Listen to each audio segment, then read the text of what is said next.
Praise the Lord. இன்றைய வாக்குத்தத்த வசனம் நீதிமொழிகள் 28ஆம் அதிகாரம் 13ஆம் வசனம்.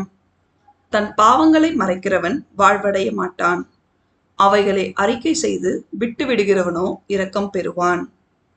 கிறிஸ்துவுக்குள் அன்பானவர்களே, தன்னுடைய பாவங்களை மறைக்கிறவனின் வாழ்க்கை வளம் பெறாது. ஆனால் ஒருவன் தன் பாவங்களுக்கு வருந்தி தன் பாவங்களை ஒப்புக்கொண்டு தவறு செய்வதை நிறுத்திவிட்டால் தேவனிடத்திலிருந்து இரக்கம் பெற்று வாழ்க்கையில் வளம் பெறுவான். பிரியமானவர்களே, நாம் எவ்வளவு பாவங்கள் செய்திருந்தாலும் மனம் திரும்பி அவர் வார்த்தைக்கு கீழ்ப்படிந்து நடந்து நம் பாவத்தை அறிக்கையிட்டால் கர்த்தர் நமக்காக நம் பாவத்தை மன்னித்து நம்மை என்றென்றைக்கும் ஆசீர்வதித்து வழிநடத்துவார். நாம் அனைவரும் பாவம் செய்யாமல் அவருடைய பிள்ளைகளாய் நடந்து அவருடைய மகா பரிசுத்தமுள்ள நாமம் மகிமைப்படும்படி நடந்து கொள்வோமாக.